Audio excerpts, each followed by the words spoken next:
We had our Wednesday that's an awful lot like a Thursday. That was a good first dress rehearsal. We'll have another one tomorrow.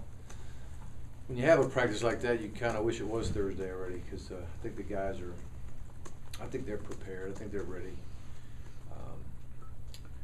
Obviously, we're ahead of the game plan and all that kind of thing, having that extra week. So it'd be nice if we were playing just a couple days from now, but we got one more tomorrow to hopefully get even better at it. So that's where we're at. How much did y'all bring up that Akron Michigan game from this past weekend? Or is that something I mentioned it once to him. I can't remember what day. It's probably Monday. I'll probably mention it to him again before it's over. I think fans are kind of more worried about overlooking a team like this than the coaches believe your players are. That's a big question I get from fans and media on my show and with the media. But again, when you watch their team, you see a team that's really playing well. You see some really good execution. I mentioned before, there's what I say it was like 19 out of 22 guys that are juniors or seniors, and any team that can be down like that against a very good Ball State team and come back and win it, being down 17, 18 points, whatever it was, it's a sign of a very good team. Team that is only given up 6 points in the second half in 3 games. It's pretty impressive. I don't care who you play. And then their punt return, kick return man is extremely dangerous. They're a really good team. No, we ask. It seems like we ask all the time about Jonathan Rupp. Yeah. What's his status at this point? He tweaked his hammy again, so I don't think he'll play this game, unfortunately.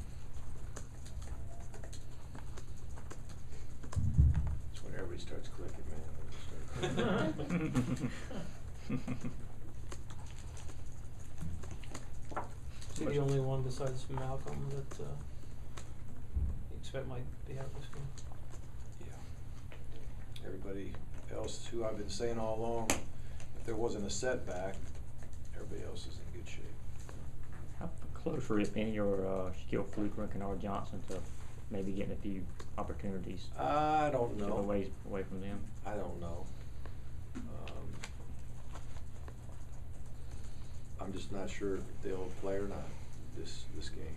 It's just a matter of picking up the scheme. Is that the biggest thing with them right now? Well, that's part of it. Part of it is just competition. There's other guys at their positions that are working hard as well. So it's a competition thing.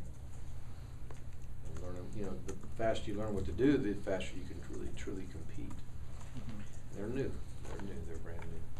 Is that frustrating though, being they're both junior college guys, and I know typically y'all like to bring those guys in to play right away? There's some injury issues that kind of slowed them down too. So when you're brand new and you miss a lot of camp from injuries, it's tough to really get in there and compete. I gathered from your television show on Sunday that Corey Moore being back was somewhat of a remarkable recovery. That for the South Carolina game. For the South Carolina game. Yeah, the initial prognosis or whatever was, I think Ron said 4 to 6 weeks. And, I can't remember what it was. I think it was more like 3 weeks before he started practicing. He played, I guess, by about 4 weeks from the injury, but usually it takes a little bit longer than that. I know the circumstances behind them leaving weren't necessarily positive, but is there some level of pride you can take in the fact that you got Nick and Zach starting at another SEC school? Right. I mean, y'all kind of pegged it with them. I'll say this. I mean, I think we did a good job evaluating the talent. Obviously, I think we did a good job there and did a good job of recruiting them. But I guess the best way I can say it is I'm happy for them that they landed in a good place and are getting an opportunity to do what they hoped and dreamed about doing out of high school. I'm big on guys realizing their dreams. That's part of the reason why I coach. And when you hit a major roadblock like they did, you like to hear stories of guys turning it around and and doing really good things. So I'm happy for those guys. Mark, you were saying today that sometimes you wish those turnaround stories could still happen at Georgia. Regarding those two guys in particular, did you, I don't know how these decisions are made, if it's all, you know, your decision or something. Were you on board with both of them being dismissed, or did you? Oh, yeah. Okay.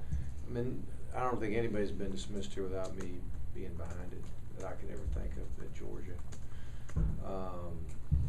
But I think what I was saying was, earlier in my career, I always felt like if there was going to be a redemption story, it almost had to be at the place that you had your issue with to begin with. But the longer I'm doing it, you know, it's very possible for a guy to end up in another school and then still have that same type of story. So I'm not as bent on trying to make sure the guy comes back necessarily. Mark, so much was, I don't say so much, among us was kind of made some hype about Trey Matthews back in the spring. A lot of players talking about how impressive he was. And Right. after the hamstring injury, have you seen that same guy at practice? Well, I mean, it definitely set him back, and then in the spring you're scrimmaging a lot more. You know, it's a lot more live drills, and a guy who's a pretty. I mean, he's a guy who's he's physically tough. He likes contact, and he made some big hits. He made some really nice tackles, and he made some nice plays. You know, so I mean now, you know, you got a new offensive scheme every week. There's not as many. You know, we don't have many practices where we're sitting there scrimmaging in practice. We scrimmage a little bit on Tuesday, or on our Tuesday type practice. You know, so. You know, you don't get to see that as much in practice. I mean, now he's got to do it in the games. But I will say, you know, getting hurt when he got hurt was tough. I mean, there was a lot of time he missed. And we were trying to put him in there and trying to get him to go at a speed that was slower than everybody else, just to learn to be back there to see it.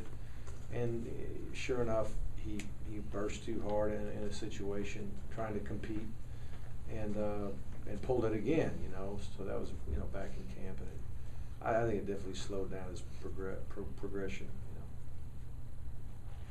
You know. One more thing on the Mettenberger thing.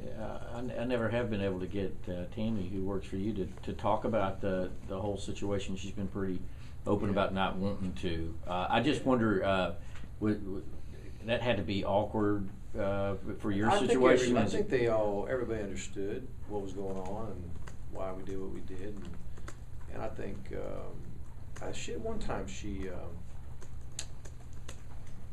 well, maybe she didn't go public with it, and I don't want to make something public that she wanted to keep private, but I think everybody understood what was going on, and obviously she's still working at Georgia, and we still like having Tammy here and all that stuff, so it's not been a problem.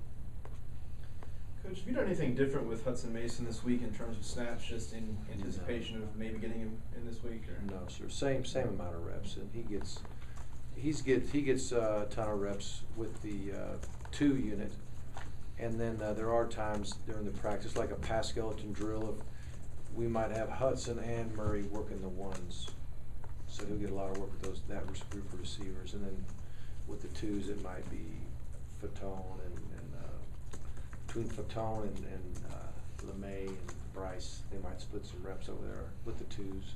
But when it's team stuff, it's mostly Murray 1s, Hudson 2. Every once in a while, Hudson may jump in there with the 1 unit, but we've been doing that all along. Big numbers put up by SEC offenses this year and in both of your games. Is the age of spread offenses and hurry up just changing the way the game is played, or can you still pitch a shutout now and then in big games? I don't know if you can pitch a shutout. I think there's a few things. One, I think the spread. I think running more plays, there's more yards, there's more points. It just happens that way. I think the other thing is there's probably more veteran quarterbacks playing this year than we've had in a while. We're not breaking in a bunch of QBs across the board. There's a lot of, not necessarily all seniors, but a lot of guys that have played ball before. I think that's helped as well. The other thing is it takes a little while, I think, to really get good at tackling, especially with guys out in space. It's a skill that you gotta practice, and if you don't do it enough in camp, it'll hurt you.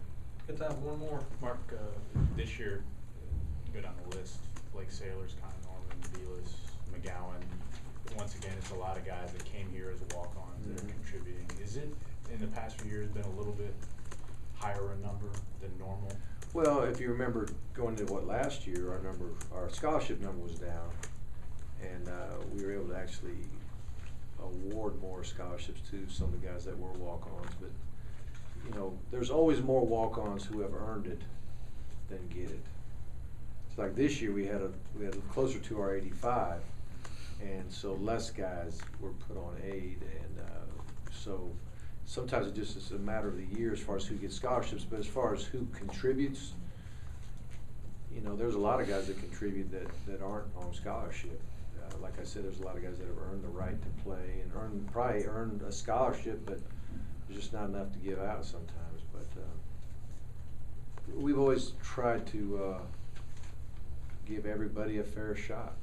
And if a guy starts showing that he can play, I mean, Rhett McGowan was a guy that just little by little, everything we kept watching him practice. We're like, you know, this guy can play. You know, there's other guys that are kind of working their way into that situation right now. Thanks. All right.